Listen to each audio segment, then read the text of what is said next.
did your child do that you weren't allowed to be proud of? My son Max got suspended from school last week, and while I had to act disappointed and ground him, I'm actually kind of proud of what he did. Let me explain. I've been struggling lately with bills. Our rent went up again, and between that and inflation, it's been rough. Max is a smart kid, and I know he notices when I skip meals or when I'm counting pennies at the grocery store. He's always trying to help, but I keep telling him to focus on school and let me handle the adult stuff. I guess I should provide some background about why this hit so hard for me. Last winter was particularly tough. Max had outgrown all his winter clothes, and I couldn't afford new ones. Kept wearing his old jacket that was way too small, telling me it was still fine, even though I could see his wrists sticking out of the sleeves. One day, I found out he'd been staying inside during recess because he was embarrassed about his coat, and other kids had been making comments. That same month, his class was going on a field trip to the science museum. It was $30, which we just didn't have. Max told me he didn't want to go anyway, that museums were boring. But I later found out from his friend's mom that he'd been so excited about it weeks before, telling everyone about the robotics exhibit he wanted to see. Only started saying it was boring after I'd stared at that permission slip for too long, trying to figure out how to make it work with our budget. The worst was probably his birthday in January. He'd been begging for these specific sneakers for months. Nothing fancy, just regular Nikes that all the other kids were wearing. His old ones had holes, and he'd been duct taping them together. I promised him I'd save up, but then our heating bill doubled, and that money had to go there instead. He pretended not to be disappointed, but I heard him crying in his room that night. The next day, he came to me with his piggy bank and tried to give me his savings to help with the bills. That broke my heart. Last Thursday, I got called into the principal's office. I had to leave work early, which meant losing those hours' pay, and I was already stressed about what Max could have done. When I got there, I found Max sitting outside the office with this weirdly calm look on his face. Inside, I met with Principal Randy and Vice Principal Elise. They started explaining how they discovered Max was running what they called an unauthorized business venture on school grounds. Apparently, my little entrepreneur had noticed that the school vending machines were always empty by lunch. Budget cuts meant they weren't being restocked regularly, and the cafeteria food was, in his words, basically inedible. What did my son do? He went to Costco with his birthday money from his grandma, $200, bought bulk snacks and drinks, and started his own mobile convenience store out of his backpack. He was charging reasonable prices too, just enough to make a small profit while still being cheaper than the vending machines. Here's where it gets interesting. He didn't just sell randomly. He had a whole system worked out. He kept a notebook with inventory tracking, profit margins, and even customer preferences. He had regular customers who could pre-order their favorites, even gave discounts to kids he knew were struggling financially. Apparently, he could tell by who was getting free lunch. The school found out because one teacher, Ms. Zara, caught him making a transaction in the hallway. When they searched his locker, they found his inventory, $300 worth of snacks, and his business notebook. The notebook showed he'd made about $400 in profit over 3 weeks. Principal Randy was going on about unauthorized commercial activity and disrupting school operations, but I was sitting there trying not to smile. My 15-year-old son had identified a market need, had a business plan, managed inventory, handled money responsibly, even included social responsibility with his discount system. They suspended him for a week and confiscated his inventory. Officially, I grounded him and gave him a stern talking to about following school rules. But that night, after I thought he'd gone to bed, I found an envelope on my pillow. Inside was $380 with a note that said, "For the bills, Mom, I know things are hard right now. Love, Max." I sat on my bed and cried, not because I was disappointed, but because my son had turned into this incredibly resourceful, caring young man despite all our struggles. The next morning, I told him I couldn't accept the money and made him promise to follow school rules from now on. But Reddit, here's my confession. I kept $80 of it because we really needed it for the electric bill, and I put the rest in a savings account for him.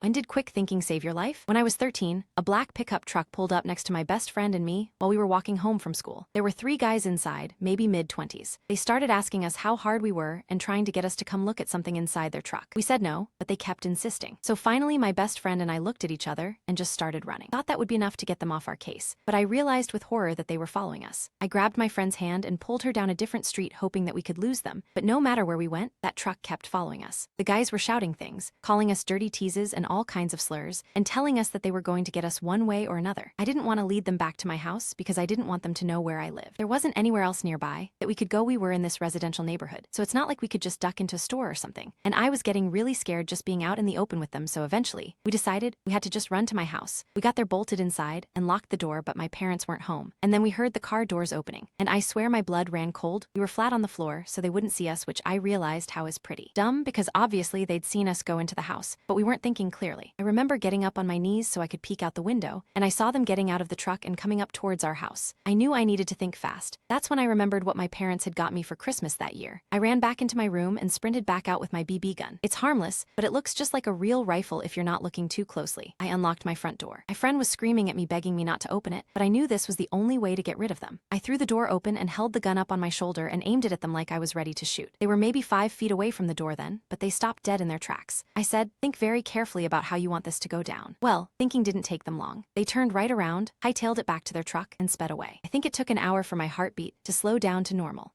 A childhood bully became a cop, so I turned him into a criminal. Growing up, Nathan made my life hell every single day at school. He'd shove my head into toilets, steal my lunch money, and once broke my arm by pushing me down the stairs. The teachers did nothing because his dad was the school principal. When I tried telling my parents, Nathan cornered me behind the gym and beat me so bad I needed stitches. He whispered that next time, He'd make sure I couldn't tell anyone. I was only 12, but I learned to stay quiet. For 6 years, I endured his torture. Until graduation day, when he smirked and said, "Can't wait to become a cop. Then I can really have some fun with losers like you." That night, I started planning. I knew I couldn't let someone like him have that kind of power. I spent the next 4 years building my life while keeping tabs on him through social media. He breezed through the police academy thanks to his dad's connections. By 26, Nathan was a rookie cop in our hometown, already gaining a reputation for being aggressive during arrests. Meanwhile, I'd become an IT specialist at the local bank, where his new wife Jessica happened to work. Jessica was sweet but naive. She'd talk about how Nathan was struggling with anger management, how he'd punch walls when frustrated. One day, she came to work with sunglasses on. When I asked why, she quickly changed the subject. Started leaving my computer unlocked whenever she walked by, making sure she saw my cryptocurrency trading account. After a few weeks, she finally asked about it. I explained how I'd made thousands investing in crypto. Nathan's gambling addiction was an open secret in town. I knew he was deep in debt from betting on sports. So when Jessica mentioned their financial troubles, I offered to help them invest in crypto. Nathan was hesitant, but desperate. They gave me their life savings, $43,000. I set up a fake trading platform that showed their investment growing to $200,000 in just 2 months. Nathan was hooked. Started borrowing money from everyone he knew to invest more. The platform kept showing massive gains. Nathan took out loans, maxed out credit cards, even borrowed from loan sharks. He was convinced he was about to be a millionaire. At the peak, he had invested over $300,000. Then one day, the platform crashed. All the money vanished. But it wasn't just their savings that disappeared. I documented every illegal loan, every time he'd used his badge to borrow money under false pretenses. When loan sharks started threatening his family, Nathan got desperate. He tried robbing the evidence locker at his precinct to pay them back. The security cameras caught everything. Internal Affairs found duffel bags of cocaine in his trunk, planted there during his evidence locker heist. The investigation uncovered years of misconduct. His fellow officers turned on him immediately. The trial was quick. Multiple felony charges, including tampering with evidence and possession with intent to distribute. He got 15 years. His dad had a heart attack from the shame. Jessica divorced him and moved away. His house was foreclosed. Every penny he'd ever saved was gone. His life was completely destroyed. I sent him a letter in prison. "Remember in high school when you said you couldn't wait to be a cop so you could have fun with losers like me? Well, I couldn't wait to grow up and ruin your life. Looks like we both got what we wanted." The best part? I never actually stole any money. The trading platform was fake. Their investments went straight to an offshore account I'd set up in Nathan's name. The FBI is still trying to figure out how a corrupt cop managed to embezzle hundreds of thousands of dollars. What's the nicest thing a complete stranger has ever done for you? After my husband was deployed to Afghanistan, I moved out of state to be with my parents to help me with our 2 sons. Few weeks he left, I found out I was pregnant. We all knew the risk, and as a military wife in 2003, it was difficult knowing we are prepared for the worst. After giving birth, I was notified by an officer my husband passed away after serving in Afghanistan. So much pain I had to go through, because nothing is more painful to go home and explain to your kids that their dad passed away serving the country. Few weeks he was scheduled to arrive at the airbase where we lived and stationed. I was at the airport with my 2 kids and a newborn when a nice stranger sat next to us. His name was Richard. He started a conversation until I bursted in tears and shared to him about where we are headed. He left and gave me a space to cry after sharing my story. He knew I needed that conversation after weeks of doing my best to stay strong for our kids. Before boarding, one of the airline employees assisted me to the boarding desk, and Richard was also there next to the gate. The lady told me that they are upgrading our seats to first class, and Richard will be paying for it, and we will always remember him for his kindness. I cried, and we all gave him the biggest hug we could give. My friend asked me to lie for her. I didn't know what to do. My best friend of 10 years, Amelia, called me in the middle of the night crying. She begged me to say I was with her the night before because, apparently, her husband thought she was cheating. My first thought, what the hell is going on? I asked her straight up if it was true, and she swore up and down it wasn't. She said her husband, Mike, was being paranoid, and she just needed me to cover for her until things cooled down. At first, I was like, okay, I'll help, I guess. But something about her tone made me suspicious. Like she was crying, but it felt forced. The next day, Mike calls me. He's all calm and polite, but he asks, "Were you with Amelia last night?" I hesitated for a second too long and stammered, "Yeah, of course. We were just watching Netflix." Mike thanked me and hung up, but the guilt was eating me alive. Here's where it gets crazy. That evening, Amelia confessed she was cheating, and not just with anyone, with my ex-boyfriend. She admitted it like it was no big deal and even laughed, saying, "It's not like you're still into him." I told Mike everything. Turns out he already knew and just wanted to see if I'd cover for her. Now Amelia's furious with me, but honestly, I feel free. Good riddance.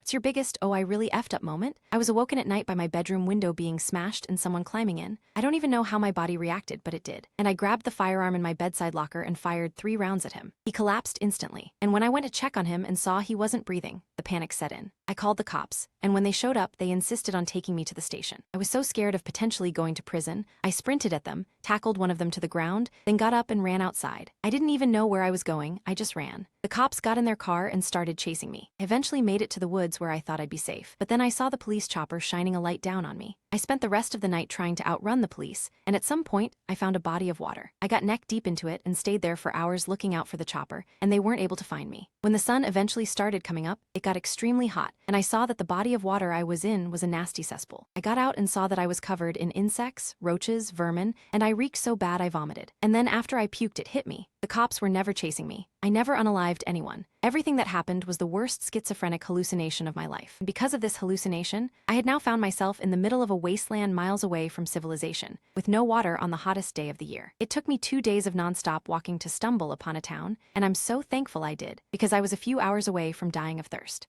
What is something your ex did that they instantly regret? After being married for 20 years, my husband asked me for an open marriage. We have 3 children that was in college at that time. He wants to keep the marriage despite being bored and wanting to be with someone new. At first, I didn't want it, but then thinking of it, if I let him go, he will eventually come back to me, so I agreed. He was already seeing someone not long after that agreement. I felt lonely, so I put myself out there and went on dates. Since I took care of myself and in great shape for my age, I had a lot of admirers and men wanting to date me. Each time, I had a great time and almost made me realize how it is better than my 15 years of marriage. Things got serious that my husband rented a separate apartment for himself. Didn't last because he told me that he got fired from his work after he hit on his younger coworker, and she filed for harassment. He lost his job, and he also struggled finding new women for him to go on a date. He came to me begging and regretting his decision and just want me again. My life has never been better, so I asked for divorce. My kids supported me and like the guy I'm dating. We are planning to get married while my ex-husband is now alone and single. My brother made me sleep on couch. When I lost my job, telling everyone I'm the family leech. When his wife found his dating app, guess whose messages I'd been saving for 6 months? I lost my job 6 months ago. The company I'd worked at for 10 years underwent massive changes, and suddenly I was among hundreds let go. With the current economy, my savings disappeared faster than I expected, mostly into my apartment's ridiculous rent. After 3 months of rejections and dwindling funds, I had to make the hardest call of my life, asking my older brother Nalin if I could crash at his place temporarily. Nalin is the successful sibling. Nice house in the suburbs, BMW in the driveway, and the kind of smugness that only comes from thinking you're better than everyone else. But he's my brother, and his wife Alice is genuinely one of the sweetest people I know. So when he agreed to let me stay, I was relieved. That relief lasted exactly 3 days. First red flag, Nalin insisted I sleep on their living room couch despite having a fully furnished guest room. His reason? We need to keep it ready for actual guests.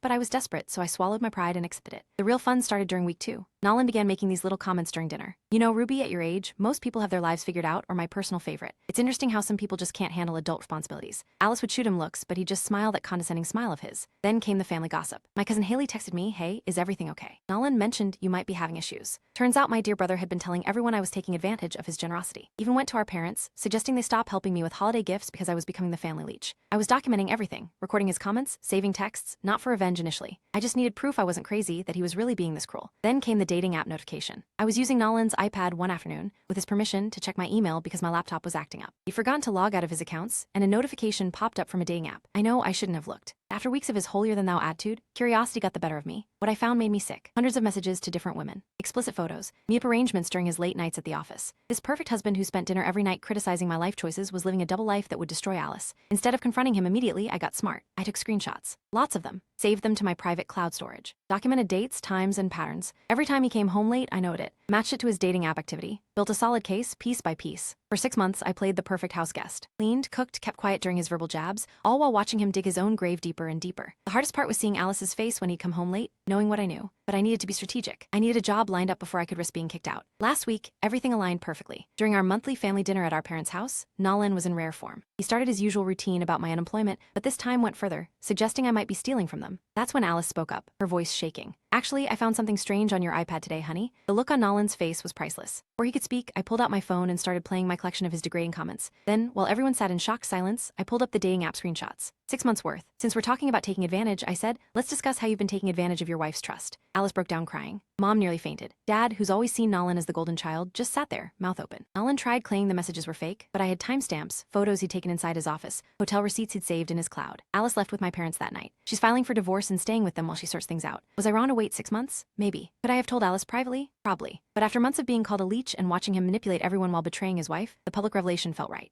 I changed the life of every person that I see, and it's all because of a stranger I met when I was 15. When I was 15, I ran away from home because I was mad at my parents for putting my dog down without talking to me about it first. My first day on the streets, I hopped onto the bus and rode it as far as it would go. And when it reached the end of the line, I rode it all the way back again while formulating a plan of how to live without my parents. At some point during the bus ride, a girl came on and sat in the row right behind me. I didn't pay much attention to her at first as I was busy writing my life plan on a napkin, but a few minutes later she got up and came up to me. She was curious as to what I was writing, and after I told her, she chuckled and started opening up to me about her home life. Her name was Amanda. She was 17 and a wonderful person. She told me she was getting off at the last stop, and we had an amazing hour together riding to the stop. When the last stop did come, we both knew we probably wouldn't see each other ever again. As we got to the end of the sidewalk, which split in two different directions, she went right and I went left. Before saying goodbye, she turned to me and asked me a question that forever changed me. Tell me something you have done or want to do that you think I should also do. It can be anything, as challenging or easy as you want it to be. As long as you give me the rest of my life to complete it, I promise I will do it. I was confused as to why, but I thought about it and told her. Sing a song a cappella in a room full of strangers. She said perfect, and asked me if I would like a challenge as well. I told her I did, and she told me, read from start to finish. Ulysses by James Joyce. I agreed, and we said our goodbyes. 12 years have passed since, and I have tried to read that book in over 150 different sittings. Every time I open my copy of the 780-page monster of a book, I always think of her and of that day. And what she said to me has become a tradition of my life I will never break. Whenever I meet a stranger who has left an impact on my life, I add them to the bucket list. I ask them to give me a challenge, as difficult or as easy as they want it to be, and give them a challenge back. I met a man in India 9 years ago who told me to, for a week, to buy and cook twice as much food as I intend on eating and give the other half to homeless people. I thought about him the entire time. I met a girl on a cruise 6 years ago who told me to jump into a body of water on a cold day without touching or feeling the temperature of the water first. I met a couple at an outdoor music festival we told me to, for the rest of my life, smile at and compliment a stranger once per day. I met a girl at a music festival who told me that whenever I get mad at someone, walk away, sing a song in my head for 5 minutes, and go back to the person I'm mad at with a calm heart and mind. Doing this bucket list has changed my life, and the challenges I have received have made me a better person. There's just one thing I have yet to accomplish from the bucket list so far, and that is Amanda's challenge.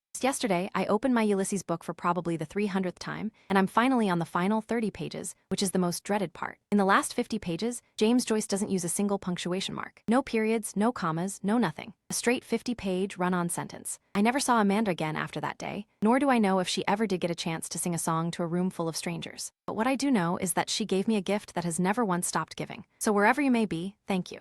And did you realize that the saying, if they love you, they'll make time for you, is true? I always thought I was the problem. For 3 years, I bent over backwards trying to accommodate my ex's busy schedule. He was a restaurant manager at a popular downtown spot, and I completely understood the demands of the service industry. I'd bring him coffee during his late shifts, help prep for big events, and basically structure my entire life around the precious few hours he could spare. He's working his way up to district manager. Tell my concerned friends. They'd exchange those knowing looks when I'd show up alone to another birthday party or girls' night, armed with the usual excuse. He's covering a shift. The breaking point wasn't dramatic. It was a random Tuesday when I was scrolling through Instagram and saw him in someone's story. There he was, at a rooftop bar with his colleagues, laughing and holding a cocktail. This was the same night he told me he was too exhausted to grab a quick dinner for our anniversary. But here's the real kicker. 2 months after we broke up, I met someone through a mutual friend. On our first date, he got called into work. He's a mechanic with his own auto repair shop. Instead of canceling, he asked if I'd mind hanging out at the coffee shop next door to his shop. He worked for an hour while I read my book, then took his lunch break to have a proper date. That's when it hit me hard. The guy I'd known for a week made more effort to see me than my ex had in months. My ex didn't have a time management problem. He had a priority problem. I wasn't one of them. Now I'm with that mechanic. 8 months and counting. Last week, during his busiest season with everyone prepping their cars for winter, he still made time to bring me soup when I had the flu. He did paperwork from my couch while I dozed off next to him.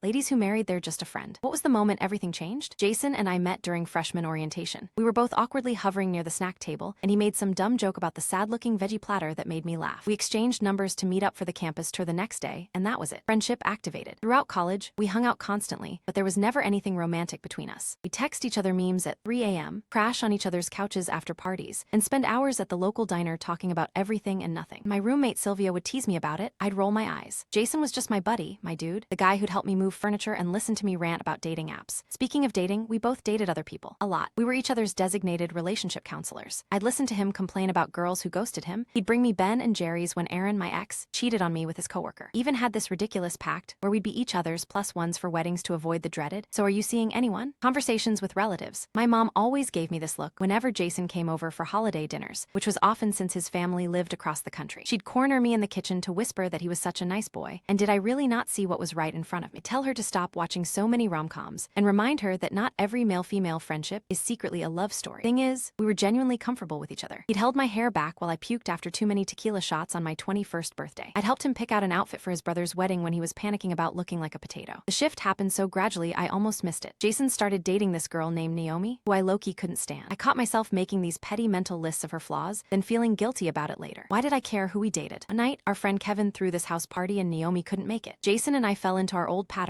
inside jokes, finishing each other's sentences, that weird telepathic thing where we'd look at each other across the room and just know what the other was thinking. We ended up on Kevin's balcony at like 2 a.m., slightly tipsy, talking about our 5-year plans like the semi-adults we pretended to be. I remember exactly what he was wearing. A faded blue hoodie with the small coffee stain on the sleeve. He was mid-sentence about wanting to eventually buy a house with a yard for a dog when it hit me like a ton of bricks. I didn't just care about Jason. I loved him. Not as my buddy or my dude, but as the person I wanted to build a life with. It was terrifying. 8 years of friendship suddenly looked completely different in my head. I must have gone quiet because he asked if I was okay, and I mumbled something about being tired. He offered to walk me home like he always did. The walk was excruciating. My brain was short-circuiting with questions. How long had I felt this way? Would telling him ruin everything? What about Naomi? What if he didn't feel the same? Worse. What if he did, and we tried dating and it didn't work out and I lost my best friend forever? At my door, there was this moment. This weird pause where neither of us seemed to know what to do. We'd said goodnight hundreds of times before, but something felt different. I was hyper-aware of how close he was standing, how his eyes kept dropping to my lips then darting away. Instead of our usual hug, I just blurted out, "I think I'm in love with you and I'm freaking out about it." His face went through like 17 emotions in 3 seconds. Then he started laughing, not mockingly, but like he couldn't contain it. He told me he'd been in love with me since sophomore year, but convinced himself it would never happen. He'd just broken up with Naomi the day before because it felt wrong to keep dating her when he couldn't stop thinking about me. Our first kiss happened right there on my doorstep, under the buzzing porch light, with my neighbor's cat watching judgmentally through the window. It was awkward and perfect and scary as hell. 2 years married now, and I still can't believe we spent so long not seeing what was right in front of us.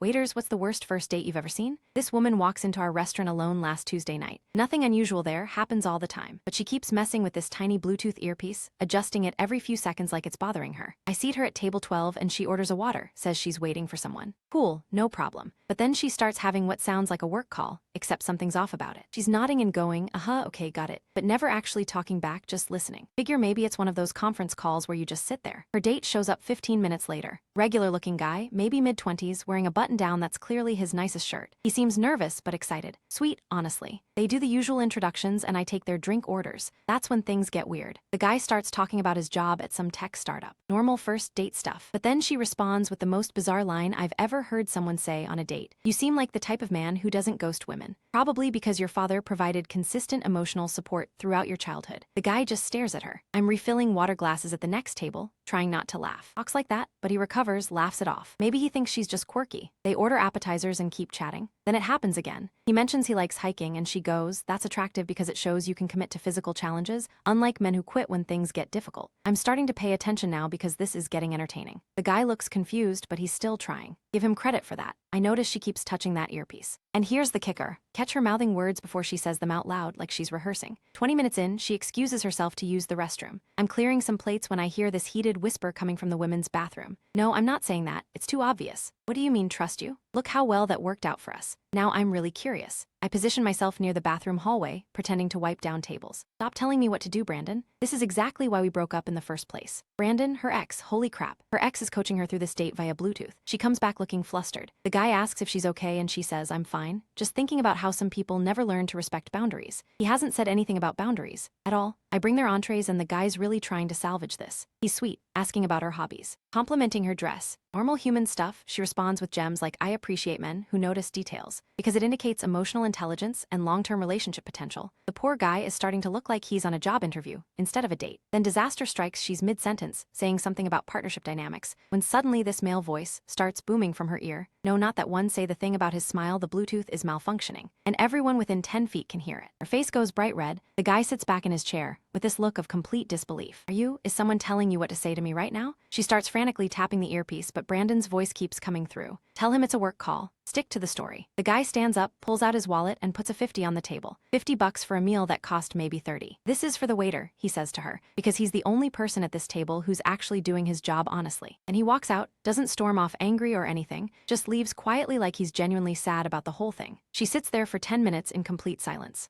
I waited 25 years to get my revenge, and it was more than worth it. My mom was diagnosed with stage 4 ovarian cancer when I was in college. I don't know what my dad was thinking, I really don't. But as soon as mom was diagnosed, he started an affair with his coworker, Jen. She was 2 years older than me, and she started integrating herself into my and mom's life. Go shopping for us, keep the house in order, help me with homework, and even sit with mom when mom was going through chemo. And dad and I weren't there, and I had no clue at all. I just thought it was Jen being kind to a family going through hard times. But I think my mom knew. One day, I was visiting her in hospice when she got real quiet and told me, "You know the way your dad has a vasectomy? You do know he isn't planning to reverse his vasectomy, right?" "I know," I said. "Why?" She just looked at me and said, "I think you'd best keep it in mind." When I left her for the night, I kissed her and she held me for so long. "I love you. You'll be fine on your own." She passed away that night. Once again, Jen was right by our side. She helped us plan the funeral, brought us food, helped out around the house, and slowly started moving her things in. A year or so later, she had completely moved herself in and was part of our lives. I don't remember what made me suspicious enough to start digging, but start digging I did. I learned the affair began shortly after mom's diagnosis. I was sickened. I wanted to confront dad and Jen, but something else struck me. You see, during one of her visits, Jen mentioned that she really wanted to have children with her fiancé one day. When I remembered that, I realized it. Mom knew the affair was going on, and not only that, she knew that dad was keeping his vasectomy a secret from Jen. And because of this, I decided to play the long game and ruin their lives without them even realizing. Kept my mouth shut. I watched as they got engaged and married 3 years later. I smiled on their wedding day and made a toast at the reception. 25 years passed. I had children of my own, and just as I was beginning to give up hope on my revenge working, the day came. Jen and I got together for coffee, and Jen was sad and sullen. I could tell she had been crying. I asked what was wrong, and I couldn't believe my ears when I heard why. She was struggling to get pregnant for years, but assumed it was stress from work. Then her periods started coming fewer and farther between. She decided to go to the doctor and find out why. Turned out she was entering perimenopause and her chances of successfully getting pregnant had dwindled. The doctor told her, in essence, her childbearing years were over. As I crooned sympathetic noises, Jen said, "It doesn't make sense. Me and your father tried so hard to have kids, but I wasn't able to get pregnant. I don't know why. It was then that I knew it was time." "You mean dad didn't tell you?" I said. "Didn't tell me what?" she asked. I was fighting every chance to smile as I played the "it's not my right to tell" card until she practically begged me. I should have won an Oscar for my performance. Told her about the vasectomy and that dad had no intention of reversing it. You should have seen Jen. She completely deflated like a balloon. Her shoulders slumped, she bowed her head and she sobbed in her hands. I wanted to rejoice, but I knew though that would make me look like the bad guy. So I hugged her and told her dad was horrible for not telling her, that she deserved a different outcome, and that he completely wasted her time. Once she had left and I was alone, I wept with joy and relief. That was the last time I saw or talked to Jen. A few weeks later, dad called me in a fury. Jen had packed her bags and left, slapping him with divorce papers. She yelled at him for not being honest with her that he had a vasectomy he had no intention of reversing. He then asked me, "How could you do that to us?" "We loved you," I said in a cold tone. "You and mom did a good job teaching me how to keep secrets." I hung up and that was it. I never spoke to him again either.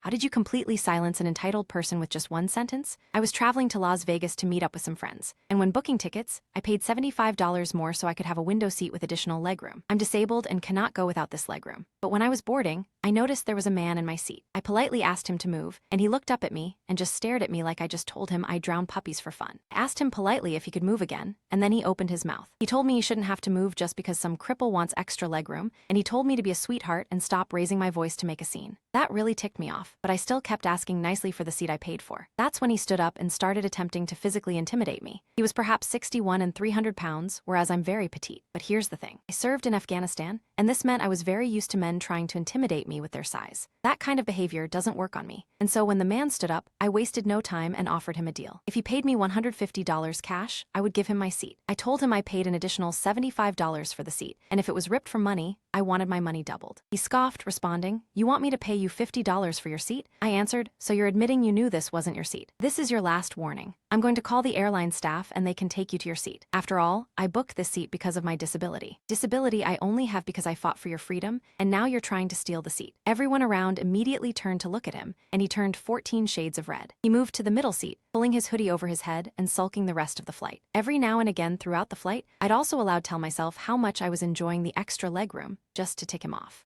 I wrong for not telling my boyfriend I could understand his language this whole time. I have been dating Andrew for about 8 months now, and I'm in a situation that's making me question everything. When I met Andrew, he mentioned early in our conversation that he was born in Mexico, but moved to the US when he was 12. I was immediately interested because I love practicing my languages, but for some reason, I hesitated to mention I spoke Spanish. It wasn't a deliberate choice at first. The topic just shifted, and then the moment passed. Looking back, this was my first mistake. As we continued dating, it became this weird unspoken thing. The longer I went without mentioning it, the more awkward it felt to bring up. "Hey, by the way, I've understood everything you've been saying to your family for the past 3 months isn't exactly casual conversation, so I just didn't say anything. At first, it was innocent enough. When his mom would call, he'd speak Spanish, then give me a summarized version afterward. Not long, even though I understood his mom asking if I was the kind of girl he could bring home, and him saying I was different from the others in a good way. It actually made me feel special hearing how he talked about me when he thought I couldn't understand. But about 2 months ago, things started getting weird. Andrew's cousin Manuel moved in with him temporarily while looking for a job, and suddenly I was hearing a lot more Spanish conversations. They weren't always flattering. One night while I was making dinner in Andrew's kitchen, I overheard him and Manuel talking in the living room. Manuel asked when Andrew was going to get serious about finding a real partner instead of wasting time with white girls who don't understand our culture. Andrew didn't defend me. Instead, he said something like, "It's not serious with Gina. She's fun for now, but obviously I'll end up with someone my parents approve of eventually." I nearly dropped the spatula I was holding. We had talked about meeting each other's parents just the week before. He told me in English he was excited for me to meet his family. The disconnect between his English persona and Spanish persona was jarring. After that, I started paying closer attention. When his sister visited and asked in Spanish if I was as boring in bed as I looked, Andrew laughed and said, "Definitely not, but I'll tell you about it later." When his mom called and asked if I was still too skinny, he agreed and said he was working on getting me to eat more. The final straw came last weekend. We were at a restaurant with Manuel and Andrew's friend, Diego, while I was in the bathroom. Apparently Diego asked if Andrew was planning to bring me to his cousin's wedding next month. When I returned to the table, Andrew and his friend switched from Spanish to English so smoothly, I wouldn't have noticed if I hadn't caught the tail end of Andrew's response. "She's just a placeholder until I move back home. My parents would disown me if I brought home someone who doesn't speak Spanish and doesn't understand our traditions." For 8 months, I'd been falling in love with someone who saw me as temporary, as less than, as a placeholder. All because he assumed I couldn't understand what he was saying behind my back. I excused myself, saying I suddenly felt sick, which wasn't a lie, and took an Uber home. Andrew texted me all night asking if I was okay, if he should come over, if I needed anything. I didn't respond until the next morning when I asked him to meet me at a coffee shop near my apartment. When we sat down, I started the conversation in Spanish. The look on his face was something I'll never forget. Shock, confusion, and then the slow dawning of horror as he realized what this meant. I told him, still in Spanish, that I'd understood everything all along, the good, the bad, and the ugly. He tried to backpedal, claiming I'd misunderstood, or that he was just saying those things to appease his family and friends. I asked why he felt the need to present such different versions of himself and our relationship depending on the language he was speaking. Got defensive, then angry, saying I had been spying on him and violated his privacy by not disclosing that I understood Spanish. I pointed out that understanding a language spoken openly in front of me hardly constituted spying, and that he was the one who had been dishonest about his feelings and intentions. The conversation devolved from there. He accused me of cultural entrapment, and I accused him of using me as a cultural experiment with an expiration date. We left things unresolved. He stormed out saying he needed time to think, and I haven't heard from him in 3 days.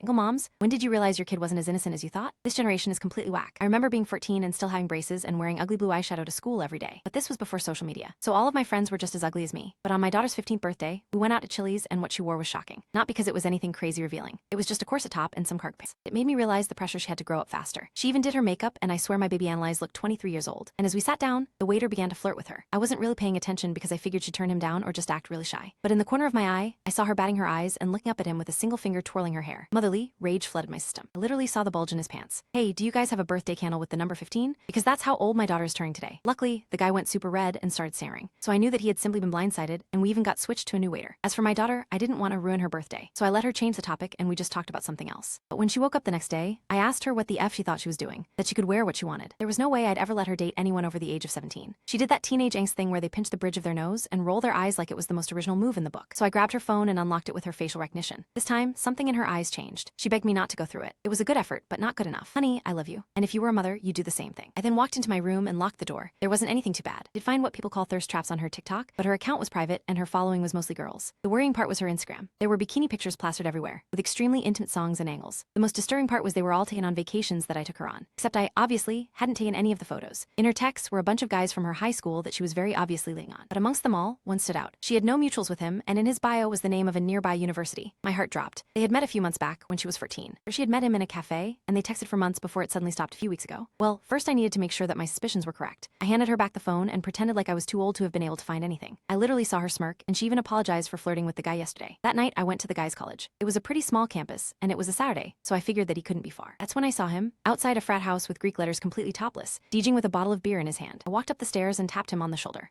Excuse me, do you go here?" And I guess he thought I was some undercover cop, because he immediately lifted up his hands and showed me his ID. He was 23 years old, my stomach twisted. I slapped him across the face, and because his friends were too scared to do anything, they let me drag him down the stairs by the ear like a dog without intervening. Took advantage of the shock and alcohol that was still in his system and grabbed the beer bottle, ready to knock it across his head. "Man, what are you doing? I don't want any trouble, so you don't want any trouble, but you're cool with dating a 15-year-old girl?" I saw confusion sweep across his R-word frat boy face. "One that you can't fake?" "Analyze," I asked. She's 20, and hot as heck." I slapped him again. "Yo man, what the F?" he shouted before whipping out his big black iPhone as evidence. I read their texts. Right there, plain as day, she had told him she was a 20-year-old girl, and the second I confirmed that it was my teenage daughter, he blocked her. I drove home that night seeing red. My baby girl wanted to act as Dale bait like it's cute. Then she had another thing coming. This time I didn't wait until the next day. I simply shook her awake. Mom, what? So I just met Pedro. Her eyes were immediately filled with fear. But instead of trying to defend herself or yelling at me for being a spy, she burst into tears and wrapped her arms around me. Even through the anger, I instinctively stroked her hair, sat down in the bed beside her, and decided that even she deserves to be listened to. But what she said next just angered me even more. Mom, I met up with him, but he didn't show up. And his friend, she was then interrupted by bursting into tears again. I thought he was a good person, Mom. I'm sorry. It didn't take long to piece together what she was saying. Someone had stolen my daughter's innocence. The rest of the full story is on my channel and linked below.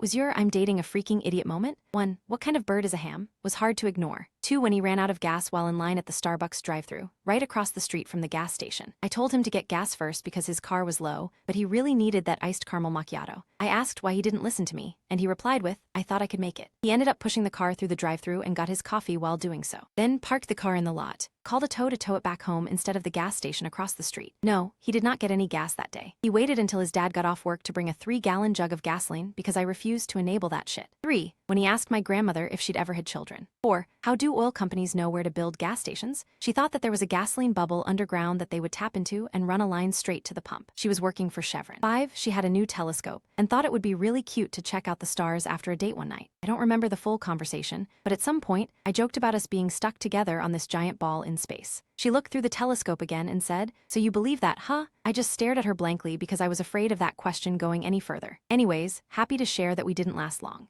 Was the most unlikely friend you've ever made. I was pushing my 4-year-old daughter through the grocery store one day when she started demanding a random old man to give her a hug. The man looked delighted and gave her one. He then began to tear up, however, so I asked him if he was okay. He told me that his wife of 52 years passed away the previous week, and receiving a hug from my little girl was a beautiful gesture. I wrote my phone number down on a piece of paper and told him I'd love to have a chat with him the next time he needs it. The next week he called me and very apologetically told me he doesn't want to disturb me, but he's not in a good place. I told him I'd come pick him up, and then I brought him over to my house to have dinner with us. When my daughter saw him, she got super excited and took his hand and dragged him to her playroom to show her toys off. We ended up having him over once a week as we enjoyed his company, and he always seemed to be in a better mindset after the visit. We invited him to my daughter's kindergarten graduation, and we visited his garden where we picked raspberries. We were lucky enough to see him the day before he passed away, and he got to give my daughter one last hug. Rest in peace, Harold.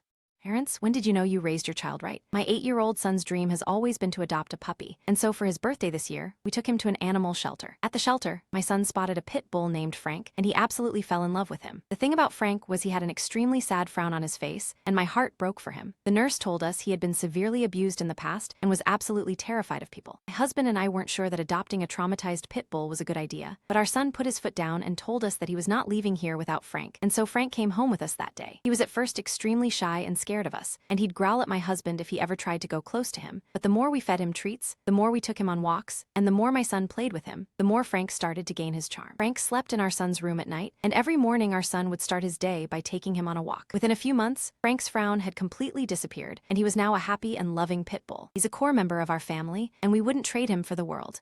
It's the most controversial thing your boyfriend has ever done. My boyfriend Jake started bringing his own food to every restaurant we went to, not like a protein bar or something normal. I'm talking full meals in Tupperware containers. The first time it happened, we were at Olive Garden for my birthday dinner with my parents. The waiter comes over to take our order, and Jake pulls out this giant container of grilled chicken and rice from his backpack. I'll just have water, he told the waiter, who looked like he'd seen a ghost. My mom's fork literally stopped halfway to her mouth. My dad cleared his throat and asked if Jake was feeling okay. I'm on a strict meal plan, Jake explained, completely serious. Restaurant food has too many hidden calories and preservatives. I meal prep every Sunday for the whole week. The waiter stood there for like 30 seconds before walking away. I wanted to crawl under the table, but Jake just started eating his Tupperware chicken like nothing happened. At first I thought it was just a weird gym thing. Jake worked out every day and was really into fitness. But then it happened again at my friend Emma's birthday at Applebee's. Again when we went to that new pizza place downtown. Every single time, Jake would order nothing but water and eat his own food. The worst part was how he'd analyze everyone else's meals. When my dad ordered pasta, Jake would say stuff like, "That's probably 800 calories just in sauce." When Emma got a milkshake, he'd shake his head and mutter about sugar addiction. My friends started making jokes about it. Emma called him Tupperware boy behind his back. My coworker Ashley asked if Jake was broke or just weird. I kept defending him, saying he was just really committed to his health goals. But then we went to my cousin's wedding reception. Open bar, fancy catered dinner, the whole thing. Jake shows up with not one, not two, but 3 containers of food in a small cooler bag. Grilled chicken, steamed broccoli, and brown rice. Same thing he ate every single day. During the cocktail hour, while While everyone else was eating shrimp cocktail and fancy cheese, Jake sat in the corner eating his meal prep. Bride's aunt came over and asked if he had food allergies. Jake launched into this 10-minute speech about macronutrients and how restaurant food was basically poison. My cousin pulled me aside during dinner and asked if Jake was okay. He seems really obsessed with food, she said, like unhealthily obsessed. That's when it hit me. Jake didn't just bring his own food to restaurants. He brought the exact same food every single day. For 6 months, I'd watched him eat identical meals. Breakfast was always 3 eggs, 2 pieces of wheat toast, and a banana. Lunch was always that chicken and rice. Dinner was salmon, sweet potato, and green beans. I started paying attention to other things. Jake weighed himself every morning and wrote the number in a notebook. He counted out exactly 27 almonds for his afternoon snack. He'd get genuinely upset if a restaurant didn't have the nutrition information posted online before we went. When I tried to surprise him with homemade cookies for his birthday, he asked for the exact recipe so he could calculate the calories. When I suggested we try that new taco place everyone was talking about, he said he'd need at least a week to research their ingredients first. The breaking point came when we went to his sister's graduation dinner. His whole family was there, celebrating at this nice steakhouse. Jake, of course, brought his Tupperware, but this time his mom said something. "Jake, honey, can't you just eat normal food for one night? It's your sister's special day." Jake got defensive immediately. "This is normal for me. I'm not going to mess up my nutrition plan just because everyone else wants to eat garbage." His sister looked hurt. His dad seemed embarrassed. The whole table went quiet while Jake ate his plain chicken and rice. We broke up 2 weeks later. Not because he brought Tupperware to restaurants, but because he couldn't see how his food obsession was taking over his entire life. And mine, too.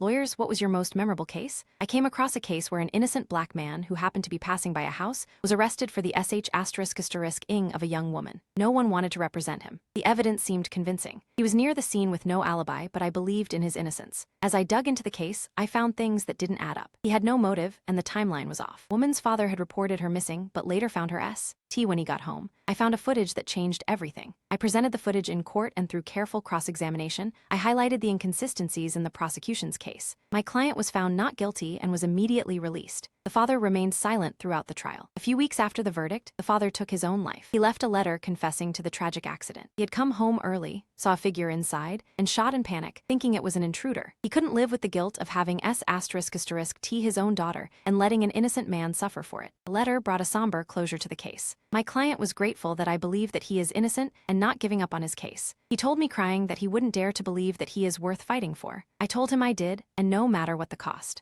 What was the biggest bullet you ever dodged? In 1998, I was 15 when my parents decided to move out of state because my grandma was showing signs of declining health after suffering from multiple seizures and a failed organ. She had signed her will to leave her home in Colorado to my dad. We were living in Boston, so it was a big move. Knowing she wouldn't make it, my parents didn't think twice about the move, so we can spend more time with grandma and figuring it would save them a lot of money. They packed everything, and we relocated. Settled well with a new school and their newfound jobs. One day, my dad was about to drop us off when we got a call from the hospital. Grandma's condition was worsening, so my parents made us skip school. Around 10 a.m. when we arrived, the doctor informed us that Grandma had passed away. While waiting for Dad in the hospital's waiting area, we wondered why she left so suddenly when we were told she would survive and get better. At home, heartbroken, until we heard about a tragic shooting at my school in Columbine. If my grandma hadn't passed away, my 2 siblings and I would have been there. Still give me chills thinking we might not have survived that day if things had been different. My grandma's passing, though heartbreaking, ended up saving our lives. I always believed that she protected us. What wedding moment made you think they are not going to last long? My cousin ended up marrying her high school sweetheart boyfriend. Her family never liked him because he plays too much, like he does a lot of pranks. Mind you, he is 29 and still acting like 13. He's an absolute hole, and if the red flag was a person, it would be that guy. When we found out they are getting married, her family started betting how long they are going to last. Anyway, I was invited to my cousin's wedding, and at the reception, as they prepared for the cake cutting, the groom's group of friends were already hyping the groom up, telling him to smash the cake on her face. My cousin told him not to because she spent so much for that day. After the first bite, the groom just put a small icing on her nose, which we thought was cute. Then one drunk groomsman walked up behind them, grabbed the top of the cake, and slapped it onto the bride's face. Thought the groom will do something about it, but he rubbed the cake all over her face and gave his friend a F***ing high five and screamed, "Yeah, bro." Her brothers came to the rescue and Ed both of them in the face. It was a reception brawl. Groom was also fired from his job because he works for her dad. Let's just say the mom was right.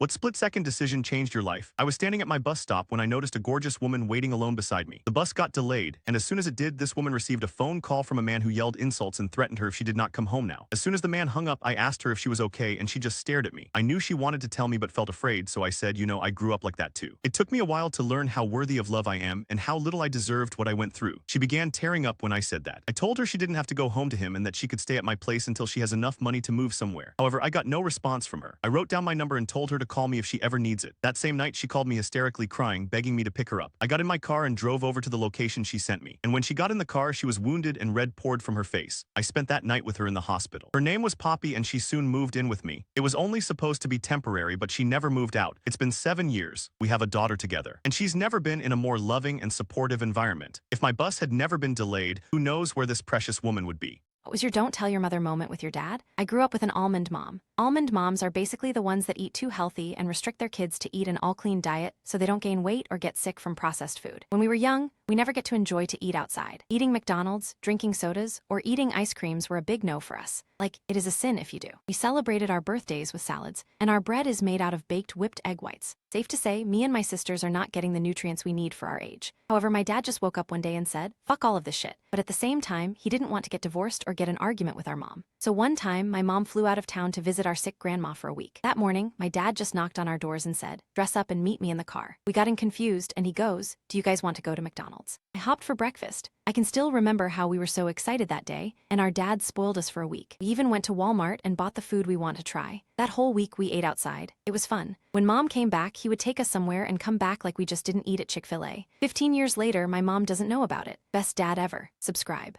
My sister mocked me for not being able to find a good guy. At her engagement party, I showed everyone a video of her fiancé flirting with me at a party just a week earlier. The engagement was called off right there. I have always been the disappointment in my family compared to my sister Jenna. Not because I'm a mess or anything. I have my life together, own my apartment, and actually make decent money. But according to my family, especially Jenna, I'm wasting my potential because I'm still single. Last 2 years have been absolute hell. Every family gathering, every Sunday dinner, every holiday, Jenna finds a way to bring up my dating life. Still no boyfriend, sis? Maybe if you weren't so picky. Men don't like women who are too independent, you know? It got worse after she started dating Tony last year. Tony became her whole personality. Tony this, Tony that. He was supposedly this amazing catch. Good family, stable job, wants kids, the whole package. She'd constantly compare other guys to him, especially the ones I dated. Why can't you find someone like Tony? Tony would never do that. I was so sick of hearing about perfect Tony. Last week, I was at my friend Nikki's birthday party at this bar downtown. It wasn't anything fancy, just drinks and dancing. Around midnight, I was at the bar ordering another round when this drunk guy started hitting on me. Guess who? Yep, Tony. He clearly didn't recognize me. Jenna and I looked nothing alike, and he'd only met me once briefly at a family thing. My friend Leona noticed what was happening and started recording on her phone. She later told me something felt off about the way he was acting. In the video, Tony's clearly wasted, getting way too close, trying to get my number. He kept saying stuff like, my relationship isn't serious, and I'm not really ready to settle down yet. The kicker, he tried to kiss me. I pushed him away and told him who I was. He turned white as a sheet and practically ran out of the bar. I sat on that video for a week, torn about what to do. Part of me wanted to tell Jen privately, but every time I thought about it, I remembered all the times she'd humiliated me in front of our family. All the snide comments about how I can't keep a man. Then came their engagement party yesterday. About 50 people at our parents' house. Family, friends, their coworkers. Right before the toast started, Jenna cornered me by the bathroom. You know, she said, loud enough for nearby guests to hear, if you weren't so difficult, you could find someone like Tony instead of dying alone with your cats. She doesn't even know if I like cats. Something in me snapped. When it was time for speeches, I asked to go first. Looked directly at Jenna and Tony at their sweetheart table. You know, my sister always says I need to find someone like Tony. Someone perfect, right? Well, Jenna, I actually had a really interesting interaction with Tony last week that I'd love to share with everyone. I connected my phone to the TV and watched Jenna's smug smile slowly fade. I have a special video to show everyone about how amazing Tony really is. The video started playing. You could hear every word. Tony's slurred voice calling me baby, asking for my number, saying how he wasn't looking for anything serious, and how relationships are just for show anyway. The camera caught him perfectly as he leaned in to kiss me, then his face turning ghost white when I told him who I was. The silence in the room was deafening. Then all hell broke loose. And his champagne glass slipped from her hand, shattering on the floor. You're lying, she whispered, then louder. You're lying, but her eyes were glued to the TV, watching Tony's drunk attempts to kiss her own sister. Tony jumped up, knocking over his chair. Baby, I was wasted. I didn't know what I was doing. He tried to reach for Jenna, but her dad sat between them. Tony's mom started screaming in Spanish, something about Menoroso and Sinvergüenza, while hitting him with her purse. His father just sat there, head in his hands, muttering, not again. She ripped off her engagement ring and threw it at Tony, nailing him right in the forehead. 6 years of my life, she sobbed. 6 years. My mom was crying, mascara running down her face. Dad was trying to keep Jenna's friends from going after Tony. Someone's grandmother was praying in the corner. Tony's sister was recording everything on her phone. It's probably on TikTok by now. We tried one last time. It was just a mistake. I only love you, Jenna. That's when I played the video again, this time focusing on the part where he said, my girlfriend? Nah, she's just for show. I'm not trying to settle down yet. He finally gave up and ran out, literally ran, leaving his car in the driveway. His mom chased him down the street, still swinging her purse and yelling in Spanish. Half the family thinks I'm a hero. Dad secretly texted, good job, kiddo. And my younger cousins are calling me their icon. The other half, well, mom won't speak to me. And my aunts are saying I ruined the family's reputation.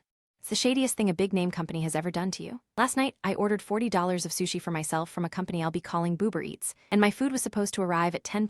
Earls, what was the most obvious hint you dropped? And the guy just didn't get it. I first met Henry when I was volunteering at this cleanup event along the river. We were assigned to the same stretch and ended up talking while picking up trash. He was super cute in this dorky way, tall with these nerdy glasses that somehow work for him. We exchanged numbers to coordinate for the next cleanup, but started texting about random stuff almost immediately. For context, I'd been single for like a year after a pretty bad breakup and wasn't really looking for anything. There was just something about Henry that had me interested, like checking my phone every 5 minutes interested. We started hanging out as friends, hiking, grabbing food, watching movies at his place. He had the better TV set up. After about a month, I realized I was catching serious feelings. The problem? Henry seemed completely oblivious to any hints I was dropping. And trust me, I was dropping many. First hint, we were watching this scary movie at his place, and I did the classic OMG, I'm so scared move and basically cuddled up next to him on the couch. His response? He paused the movie to ask if I wanted him to switch to something less scary. I was like, no. I want you to put your arm around me, you absolute dork. Second hint, I started finding excuses to touch him, fixing his collar, brushing lint off his shoulder, touching his arm when laughing at his jokes. His reaction? Nothing, literally nothing. He'd just continue whatever conversation we were having like I wasn't clearly flirting. Third hint, I invited him over for dinner at my place. Talking candles wine, me wearing this cute dress that shows just enough cleavage to be interesting but not desperate. I even made this fancy pasta dish that took hours. His response? He brought a board game because he thought I might be bored just having dinner, and then spent the entire night talking about some podcast he was obsessed with. I wanted to scream into my pasta. By this point, my friends were telling me to just make a move already, but I kept thinking, surely he'll catch on. I didn't want to be too forward because what if I was misreading our whole friendship? The anxiety was real. Fourth hint. We were texting late one night and I literally sent, wish you were here, my bed feels too empty with a sad face emoji. His response? Have you tried a BiPillow? I got one last year and it's great for side sleeping. I almost threw my phone across the room far. The final straw hint happened when Henry helped me move some furniture in my apartment. It was the middle of summer, like 95 degrees, and he'd been lifting heavy stuff for hours. He was all sweaty and I suggested he could shower at my place before heading home. He said that would be great. So I showed him to the bathroom, gave him a towel, and then said, and I quote, water conservation is really important these days. With the most suggestive smile humanly possible, this man, this absolute walnut. He looked at me very seriously and said, that's so true. I always try to keep my showers under 5 minutes and then close the bathroom door. I stood there in the hallway for a solid minute just staring at the door, completely dumbfounded. For his very quick environmentally conscious shower, he thanked me for the towel, helped me arrange the last bookshelf, and then said he needed to head out because he promised to call his mom that evening. I was officially done with hints at this point. I texted my group chat that night and they were all dying laughing at my failed attempts. My friend Kayla suggested I just needed to be completely direct. No hints, no subtlety, just straight up tell him how I felt. A week later, I invited him over again. No candles this time, no special outfit, just pizza and honesty. After we ate, I took a deep breath and said, Henry, I need to tell you something. I like you as more than a friend. I've been trying to show you for weeks now the look on his face. I will never forget it. First confusion, then shock, then this slow, dawning realization as his eyes got wider and wider. He started stuttering and turning bright red. You wait, what? He managed to say. But you're you. And I'm me. He went on to explain that he'd convinced himself I was way out of his league and had been interpreting all my hints as just me being a friendly person. And here's the kicker. Thing that makes me literally die inside every time I think about it. When I asked why he never considered I might be interested in him romantically, he said, well, that time at the river cleanup when we first met, you were wearing a wedding ring on your right hand. I figured you were recently divorced or separated and not looking for anything, so I made sure not to read into anything you did. I sat there in complete shock before bursting into laughter. That wedding ring was actually my grandmother's ring that I wear on my right hand because it's too big for my left. I'd been driving myself crazy dropping hints for months. While this man thought I was unavailable because of a piece of jewelry I always wear. Therapists, what's your biggest? I know I'm not supposed to judge, but holy crap moment. I had an entire family come to my office once because their daughter attempted to Hannah Baker themselves. The father and mother explained to me that long before they ever had their kids, they had only wanted boys. They believed that raising boys would have been a lot easier and were risk-free because they couldn't get pregnant. Having a girl to them meant a lot of attention, arguments, and too many hormones to worry about. So they actually got pretty lucky and had 3 boys up until their last child. They found out that their 4th child was going to be a girl and attempted to abort her immediately. The abortion pill ended up failing and they had a baby girl. I asked the mother and father why they would even try to abort their baby, since that would have gone against their Christian values. They argued that their baby surviving was proof that she was a devil's spawn and was sent as punishment to their family. And the world their daughter, however, was actually the sweetest girl in the world. She's 10 years old and grew up knowing what her parents thought of her for her entire life. She never felt love and was told that she was a mistake that couldn't be removed. She always felt like she shouldn't have been alive, so she tried to take matters into her own hands. She did things to herself I'd rather not say in an attempt to remove herself from the equation. When her family brought her to the hospital, they told her during her entire recovery process that she proved their point by being an attention seeker. Since her stunt, she's been completely absent from school and refused to leave her bed. So her father told her that they would take her to therapy, which she became excited about, until she realized that meant the entire family had to go. Her father and mother repeatedly cried to me asking why their daughter was such a screw-up and why she was wasting her life away. I told them they were insufferable idiots and were immediately going to be reported to CPS. I was going to personally see to it that they be arrested. They told me that they knew they shouldn't have gone to therapy since it was a bunch of hippie mumbo-jumbo. If not for therapist laws, I would have adopted that poor girl myself and saved her from her cult of a family. After a couple of days, a social worker was sent to their home and investigated the home, where they found pictures upon pictures of their daughter. Her room was clean, and the fridge was stocked with her favorite foods. The social worker was suspicious and sat the girl aside and asked if she felt safe. She admitted that they changed everything up to look good so they wouldn't be frowned upon by their church. She then asked to leave and was soon placed in foster care. Alicia, if you're out there reading this, I hope you're loved now, sweetie. What is something a friend did that backfire on them horribly? My friend has been on the wait list for kidney transplant for 2 years. As her friend back then, I didn't have the heart to see her struggle and in pain. I asked her doctor to do a screening if we match. Luckily, we are. I did it to surprise her because I knew if I was in her shoes, she would do the same. Within a few weeks and after signing the paperwork, we did the operation. While she's recovering, my boyfriend and I offered her to stay in our apartment for 3 months since we live close to the hospital, which will be easy for her to visit the doctor. She even had the audacity to move her furniture to without my permission. Well, during the time she lived in my apartment, I also found out that she was my boyfriend. She thought the apartment was my boyfriend's. I kicked them both out because the apartment lease is in my name. Her and my ex tried to sue me, but I had the full rights to kick him out. They got engaged just a year after being together and got married. After their wedding, her body rejected the kidney I donated. My aunt spread rumors I was sleeping around when I got pregnant at 19. When her precious daughter got pregnant, I revealed at the baby shower that the father was her husband's married brother. Now, their whole family is destroyed. 4 years ago, I got pregnant after a birth control failure with my boyfriend Daniel. We were young but committed, both working steady jobs and planning a life together. He proposed right away, and we had a solid plan. Enter Aunt Margaret, the self-proclaimed moral matriarch. The second she heard, she turned my life into hell. First came the digs at dinners, then full-blown lies. She told relatives I'd been sleeping around, even claimed she'd seen me with different guys. The rumors spread fast. Worst of all, they reached Daniel's conservative parents, who pressured him to demand a paternity test. It nearly destroyed us. Meanwhile, Margaret's daughter Rachel would sit there smirking while her mom dragged me, basking in the perfect daughter role. For years, Margaret paraded Rachel as proof of doing things the right way. Fast forward 2 months ago, Rachel announced she was pregnant. Margaret went into full grandma mode, planning the most extravagant baby shower our town had ever seen. She never missed a chance to compare Rachel's blessed event to my mistake. Then came the twist. My friend Nina, who works at Margaret's country club, sent me a photo. Rachel in an intimate embrace with Vincent, her uncle, Margaret's brother-in-law, married. Rachel told everyone her boyfriend was away for work, and of course no one questioned her. The baby shower was peak Margaret. 50 women sipping champagne in her manicured backyard, Rachel opening gifts while Margaret bragged about her daughter's virtue. Then Octavia, Vincent's wife, arrived late. Perfect timing. I stood up and said, loud enough for everyone, "Actually, Aunt Margaret, I think there's something you should know about doing things the right way." Silence. I pulled up Nina's photos and passed them around. The father is Rachel's boyfriend. It's Uncle Vincent. Chaos? Rachel burst into tears, instantly confirming it. Margaret started screaming, her perfect makeup streaking down her face. Octavia let out a gut-wrenching sob, phone in hand. Someone called Vincent, who was put on speakerphone. He confessed everything, begging Octavia to forgive him while Rachel screamed they were in love. The shower collapsed into shrieks, purses snapping shut, Margaret chasing after guests, and Octavia having to be restrained from going after Rachel. Aftermath, Octavia filed for divorce. Vincent moved in with Rachel, who's now dropped out of college. Margaret's become a social pariah. Turns out the country club crowd doesn't forgive women who shame teenage mothers while their own daughter has an affair with her married uncle.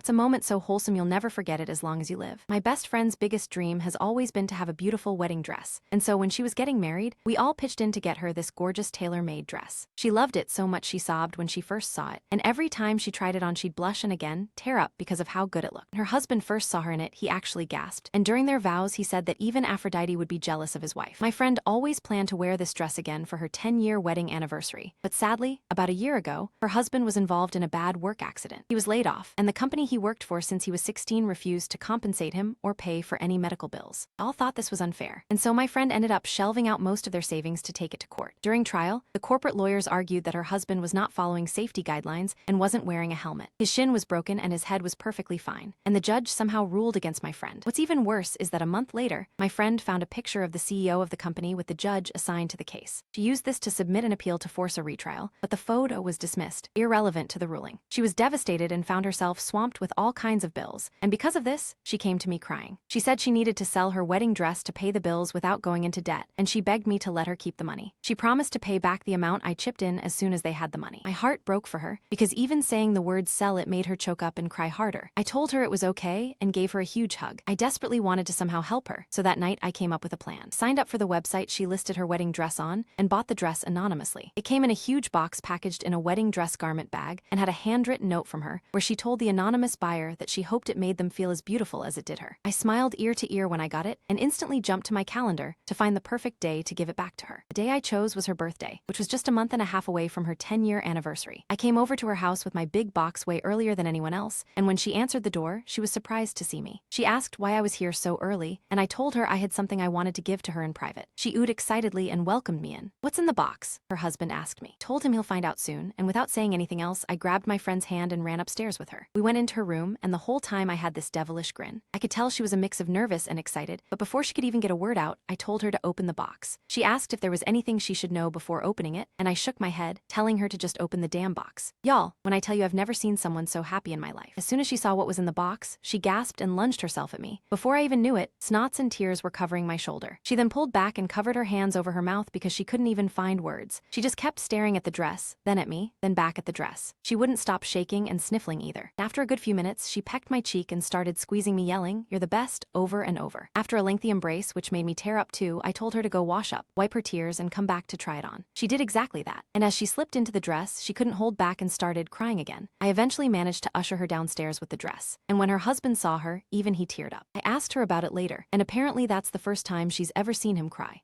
People who were missing as a child? What happened? I was technically a missing child for 14 hours when I was 7, but I didn't find out the full story until I was 26. I grew up in a small town where everyone knew everyone. My childhood was pretty normal. Loving parents, decent school, the usual Midwest upbringing. But there was always this weird thing my mom would say whenever we passed missing children posters. "Thank God we found you." I always thought it was just her being dramatic or something. When I was about 7, I have this really fuzzy memory of being at my Aunt Rita's house for a family gathering. I remember playing hide and seek with my cousins and finding this perfect hiding spot in Rita's basement behind some old furniture. I must have fallen asleep there because my next memory is waking up to absolute chaos. Police, my parents crying, neighbors with flashlights. Everyone kept hugging me and saying how worried they were, but I was just confused because in my mind, I'd only been hiding for a little while. After that, my parents never really talked about it. And I'd bring it up, they'd change the subject or say something vague like, "You just wandered off or you were playing too far from the house." It became this weird family non-event that everyone acknowledged happened but no one would discuss. Fast forward to my mid-20s. I was home for Christmas, going through old photo albums with my mom. We found this newspaper clipping she'd saved. It was a small article about a local child found safe after community search effort. The article mentioned my name and said I'd been missing for 14 hours, but gave no details about where I was found or what happened. Something about seeing it in print made me push harder for answers. My mom got really uncomfortable but finally said, "You should talk to your father about this." That was weird because my dad never kept secrets. When I confronted him, he looked like he might throw up. He asked me to sit down and then told me something that completely rewrote my understanding of my childhood. Apparently, I hadn't just wandered off playing hide and seek. According to my dad, my biological father, a man named Tyler I'd never met or even knew existed, had taken me. My dad, who I'd always thought was my biological father, explained that he'd adopted me when I was a baby after my mom left Tyler due to his increasingly erratic behavior. They'd gotten a restraining order, changed my last name, and moved to a different town, but somehow Tyler had found us. Showed up at Rita's house during that family gathering, claiming to be a distant cousin no one had met before. While everyone was distracted, he convinced me to play a game where we'd surprise everyone by hiding. He took me to his car and drove me to a motel 3 towns over. The police found us because Tyler used his credit card at a gas station. When they arrived at the motel, Tyler was passed out drunk and I was watching cartoons, completely unaware of what was happening. I had no memory of the car ride or the motel. My brain had apparently blocked it all out. My parents decided not to tell me the truth, thinking it would traumatize me more. I've spent the last 2 years processing all this. I've looked into my biological father. He died in prison about 5 years ago, unrelated charges. I've had to reframe my entire childhood through this new lens.